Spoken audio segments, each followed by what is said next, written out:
While the Disney Star Wars video games have been great, they've been few and far between when it comes to story-based games, and completely lacking when it comes to the dark side perspective. But would this Darth Maul game have changed that? And is the Jude Law character in Skeleton Crew the new Jedi we've all been wanting? Welcome to Star Wars Uplink, your place for everything Star Wars gaming, the TV shows, and the movies. Let's jump in. Just you reconsider playing that message for him. So as we near the introduction of a new type of Disney Star Wars show in Skeleton Crew, we've got a new post from StarWars.com that dropped today as we are recording this. And it had a little bit of a back and forth interview with Jude Law. We didn't get a whole lot of details, but I did find one piece that I wanted to bring up and talk about. Bring it on. He is quoted as saying, "Conflicted is a word I'd use to describe Jod, his character. Honestly, what inspired me most about playing Jod was the playfulness of those first three films, the heroes at the heart of those films and the way they perceived the galaxy. Ultimately, Jod is a survivor." And I really like this move in terms of these kind of like offshoots of the Jedi. Yeah. Because you've got Cal Kestis, I think, is the clearest example of like a survivor type character. I mean, he has a video game called Jedi Survivor. Yeah. And I like this idea of a Jedi. And honestly, Cal Kestis and Jod are very similar in different eras. Mm-hmm. Because while Cal Kestis is surviving the era of the Clone Wars and kind of the downfall of the Republic, you have Jod being in this era of the downfall of the Empire, but still remnants and not necessarily being completely free and without judgment of being a Jedi. Almost antithetical to this idea of Sabine or Ahsoka or like these known characters. This is under the assumption that this show is still taking place around the time frame of The Mandalorian and Ahsoka, which we don't necessarily know 100%. We don't know like if it's we don't know the exact BBY or ABY of this show. Gotcha. This is what I'm trying to say. But I do like this idea of Jod being a survivor, of someone that has gone through the history of the Star Wars universe, at least recent history, and is continuing that path and the beliefs of the Jedi. I also like that we're seeing a survivor, but a matured survivor. Like, this isn't Cal Kestis, who's like just trying to lay low and like, oh, I'm still so young in a way, you know, and just going to be finding out his powers and whatnot. Like, I feel like this is going to be a mature character who knows their strengths and their weaknesses, and yet still has these inner turmoils and like conflicts. Yeah, I do like that point. I didn't even pick up on that side of things, because when you look at Cal Kestis, he's been a survivor since he was young, like middle school age, right? Probably. And then we catch up to him in Jedi Fallen Order after he's been through quite a bit in terms of trying to hide his true identity, of being on this scrapper planet and being as equal to or lesser than the robots that he is scrapping. Mm-hmm. So there's this idea of like he is perceiving himself as like a necessity of hiding, while Jod has been more strategic, it seems, in terms of how he has approached his place in the galaxy. I like, too, in the interview, it seemed, I mean, with the limited information that we got from it. Yeah, we didn't get a whole lot. No, but it does seem like he says he's pulling from both Han Solo and Luke. Mm-hmm. And in a funny way, I almost feel like that kind of makes an Obi-Wan character. Like, I feel like we're going to get this without him even, like, trying. Just because he is mature. He is I don't know, someone that they just picked up in the galaxy. Wizened, you know? worn character, yeah. But maybe a little less grandfatherly and a little more Han Solo-y. I've seen, too, I think it's in past interviews that Jude Law has done, he has brought up the fact that he really appreciates Obi-Wan as a character and wanted to bring that to his portrayal. Because Obi-Wan, when you really look at it, like, he is a very unique Jedi. And that's kind of what I like the most, which is why I compare him to a Cal Kestis type character, of this new version of the Jedi, which harkens back to Obi-Wan, where Obi-Wan is this very by-the-rules person, but because of his training from Qui-Gon and then also training of Anakin, he's gotten a little bit more lenient in certain ways. While he does stand by his beliefs, he can start to appreciate other aspects and ways to live in the galaxy. And I think just being... for Obi-Wan to have been stuck on... not necessarily stuck, but to choose to be on the planet of Tatooine watching over Luke, you know, like there's just this like rough-edged kind of wanderer, galaxy hermit kind of feel to him that I think Jude Law might kind of add into his character. Obviously, I think we're going to see a lot more of I think we're going to see more wit and kind of... also more playfulness. Yeah. He brings up a lot of this idea of playfulness and how they're approaching Skeleton Crew, hearkening back to this idea that the original trilogy of films, the A New Hope or Star Wars and The Empire Strikes Back and Return of the Jedi, that there's this playfulness when it comes to the galaxy. It wasn't all like doom and gloom. While The Empire Strikes Back is much more tonally dark, it still has moments of like levity and character and growth moments for all of the characters that are in the movie.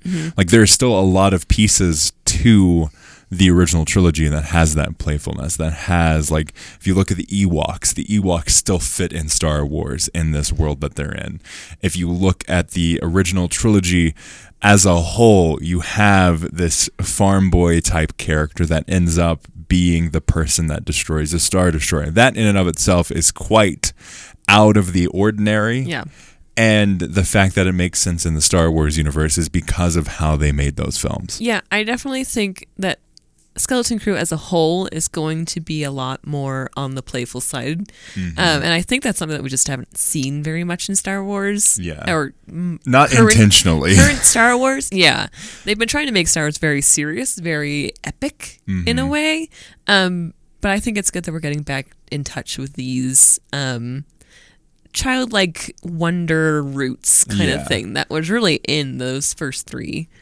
And I think if you look at, like, I think Book of Boba Fett is the clearest point of view on this, where they tried to have this darker view of the galaxy, but because of how they went about producing that show and how what direction they went with the characters, it ended up being playful and ridiculous in a way that doesn't really work with the tone it's trying to set. Yeah. So you have this identity crisis with something like a Book of Boba Fett, or even to a certain extent Obi-Wan, because I feel like Obi-Wan was trying to be this very serious thing, but failed so often because of the ways that they tried to lift it up that was not really in line with the show that they were trying to make. Like, they were trying to make a limited series 6-episode run, but they wasted a lot of time with these moments that would have served better in a different tone. I think about, like, the chase scenes or of like Book of Boba Fett, and just the ridiculousness of seeing these very Cybertronic type people in this world where it's supposed to be like rural Kansas. So there's this identity crisis there. And if you look at something like an Obi-Wan, you have, again, a chase scene of these bounty hunters chasing a little girl and are struggling with that. Yeah. And the fact that everyone gets stabbed and then are perfectly fine afterwards. So you have these moments that are so against the idea of what they're trying to do tonally that doesn't necessarily work. And the fact that Skeleton Crew seems to be trying to really go into that playfulness that is a key part of Star Wars as a whole. I mean, you have a freaking walking fluffy animal type character in Chewbacca, and you have a sassy British robot who is also joined by another sassy robot that cannot speak. Yeah. That speaks and beeps. Yes. So the fact that they're hearkening back to this idea of playfulness as Star Wars, I think, is really good. Yeah, I think it does bode well, because it's a part of Star Wars that, although it does seem, like you've been saying, it does seem like they have tried to incorporate that into the shows and the movies of late. just doesn't quite hit because ultimately the stories that they've been trying to tell recently have not been conducive for that. So to have children and this kind of, I don't know, this you have an anchor character. Yeah. In John. Like, you have someone that has that seriousness, that has, like, he knows how the galaxy works, contrasted and conflicted with these kids who have been put into a situation that they are not prepared for. Yeah, which I think can make his characters just that much more serious. And then the kids will balance him out, but also it allows just this camaraderie and just this, like, good balance of things. Yeah. I think. So it should be really exciting. I'm really looking forward to it.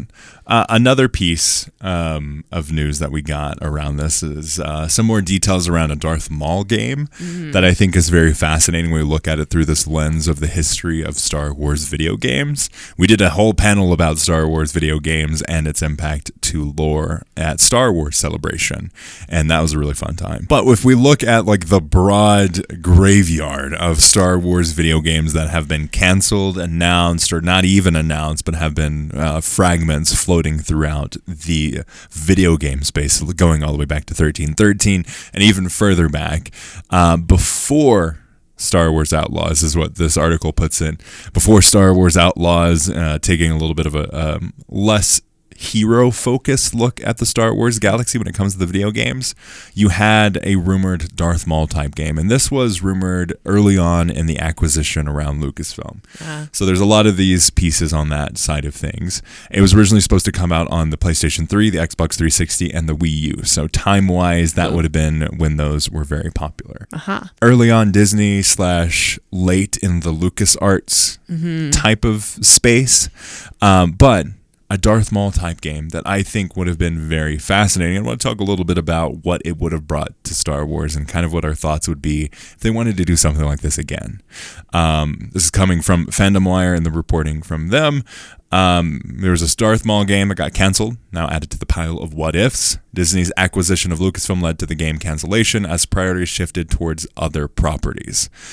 This was a thing early on with the acquisition of Lucasfilm, as they went cold turkey, they nuked everything, and they decided to go different directions with different things. So instead of like the LucasArts and Lucasfilm Games side of things of old, where you had an opening of the license, basically anyone with an idea for Star Wars could take that and run with it, you now had Disney signing a 10-year deal with EA, that EA was the only one that could make those Star Wars games, save for a couple. But they were the only ones, they were the only players in the game, so that's kind of where some of that friction started. And because there was only one publisher that was making these Star Wars games, we did not get many of them. They were all really good. I don't think there was an EA Star Wars game that was bad. Lacking, for sure. I think overall with the 10-year license, they maybe got 4 games out. But maybe 5.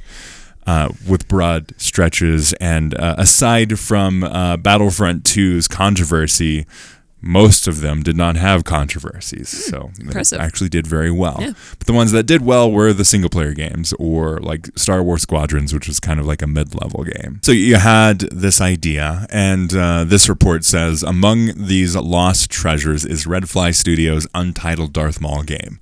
Designed as a gritty hack-and-slash adventure showcasing the infamous Sith Lord, the game would have featured the character's origin story alongside some above-average feeling combat. The project ultimately never came to life and remains a what if.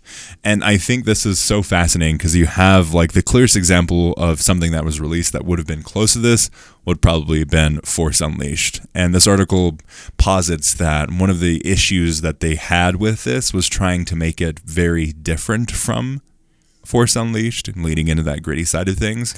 But when you have a very powerful Sith or Sith-like character like you had in The Force Unleashed, there are only so many ways that you can go with this.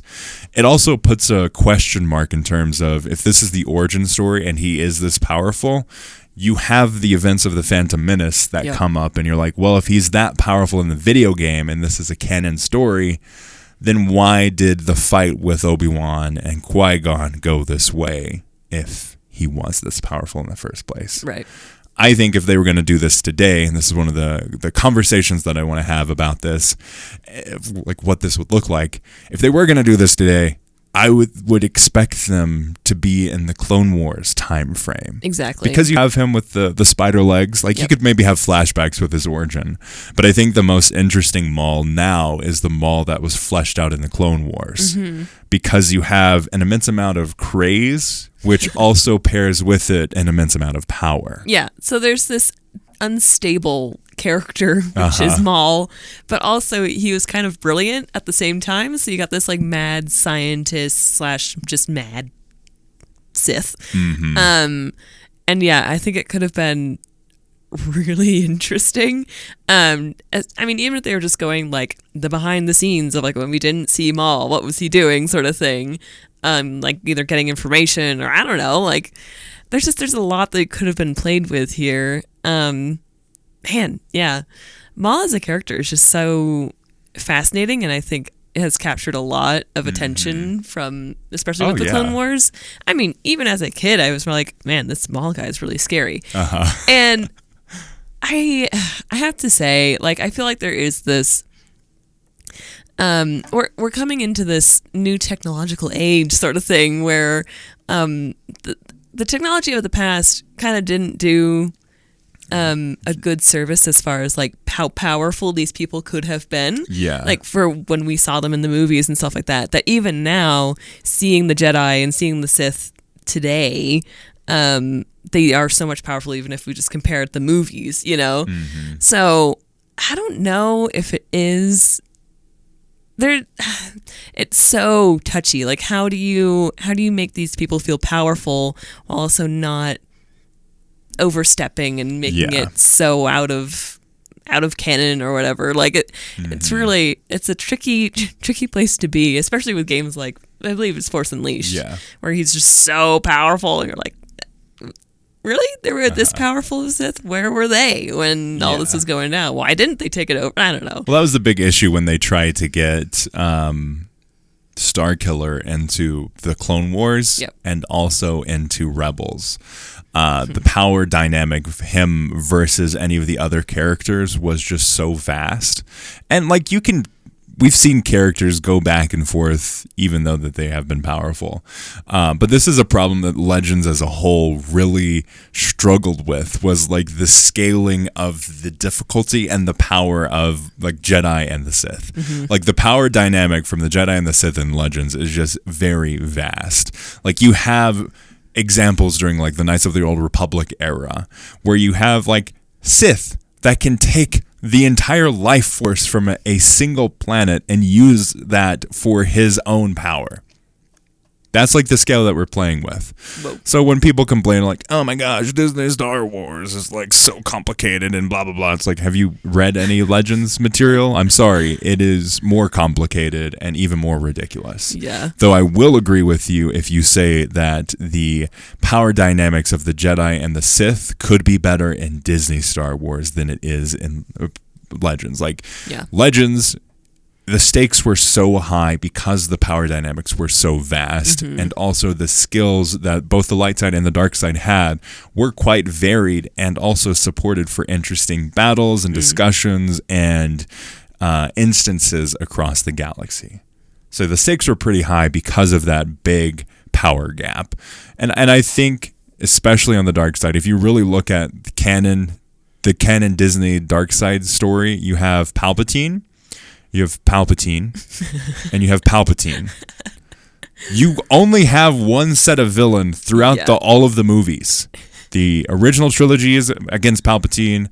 The prequel trilogy is also against Palpatine, working in the background. Yep. And now, because of freaking Rise of Skywalker, the sequel trilogy is all about Palpatine.